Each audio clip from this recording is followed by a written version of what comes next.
So after the last game, guys, I got quite a lot of points. It was mainly because I was playing against Simon's Grey Knights, and it let me take Assassins and Witch Hunter together, meaning that every time one of my units killed any Grey Knight unit, they were going to get experience because I'm witch hunting, basically. But anytime I killed one of his characters that was also a Psyker, my unit was going to get +5 experience points.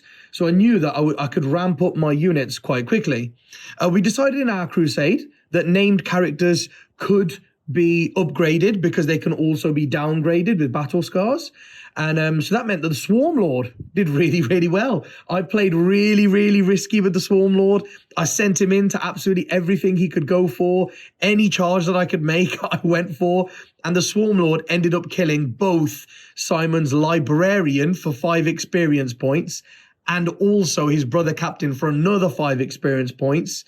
He also killed 2 units of Terminators for an experience point each on Witch Hunter. So he got 12 points just off killing that stuff. And then he got 1 for the tally. So he got 13. And he was also part of my breakthrough agenda as well, which was my 3rd one. So he got 15 points just off that one thing. And then he got the Born for Greatness vote as well. So that took him up to 18 experience because everybody said he was the one who did the best in that game. So it makes sense to put the Born for Greatness, I think it's called, or Destined for Greatness thing on him. So he got +3 experience. So he's got 18. And then, of course, he took part in the battle. So he is up to a mighty 19 experience. And that meant that the Swarm Lord got 2 battle traits. We rolled randomly for them on the tables. The first one was he knows an extra power, which is really, really cool. So I've given him Catalyst, so he can also give a 5+ feel no pain to a unit or himself once the Broodlord dies, because I've realized that the Broodlord can be killed by units that engage him quite quickly. So I've taken Catalyst on the Swarm Lord now, which is nice to have an extra power. And also, he got Exploding 6s in combat, which is absolutely awesome for him because he's a combat monster and he's going to just get loads and loads more attacks every time he rolls a 6 now. And for each 6 he rolls to hit in combat, he gets an additional hit, which I think is awesome. Everybody else got quite a few experience points, but the only other unit that went up a level were the Hive Guard. So the Hive Guard already had +1 to hit and wound against characters, and that helped them in this game because they took out the Grandmaster Dread Knight, which gave them even more experience because that gave them 5. Then they were part of the battle. They got the tally up to 3 because they killed another character as well. They killed the Vindicare Assassin. So they did really, really well.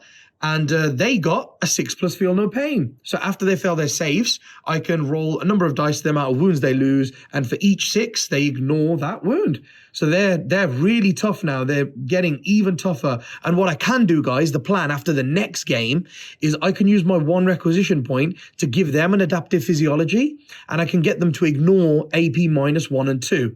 So they'll be toughness 5 with 3 wounds each, ignoring AP -1 and 2, and a 6-up feel no pain. So I'm really, really loving the way that the Hive Guard are being buffed. The Gene Stealer units, unit number 1 has still got absolutely nothing.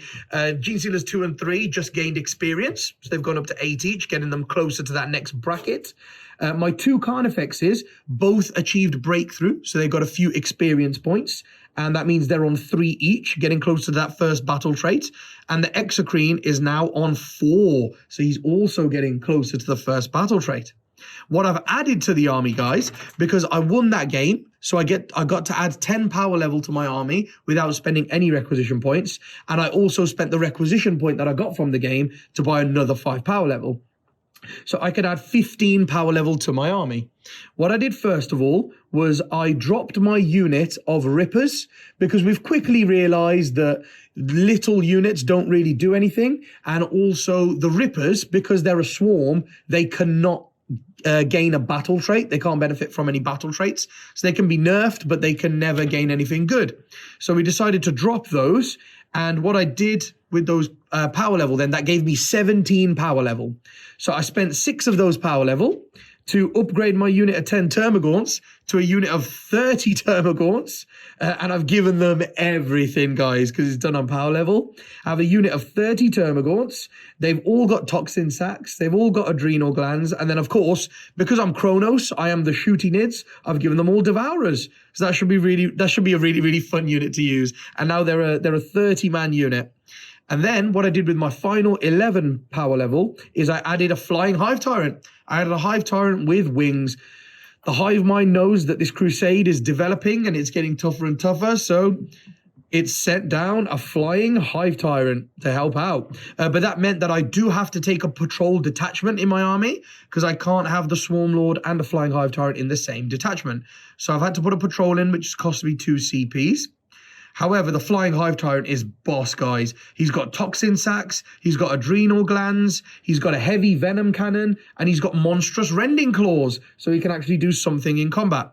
And then what I've done is I've given him Paroxysm, which is a really cool power.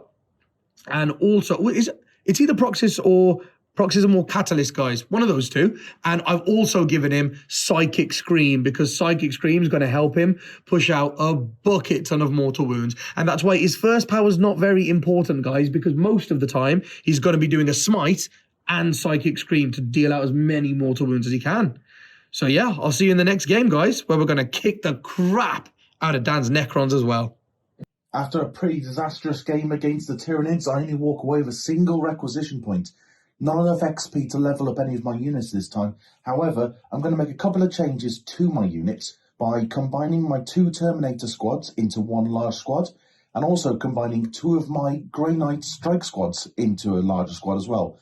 Gives me a little bit more flexibility in terms of larger units that I can apply buffs to, and just makes them a little bit tougher overall.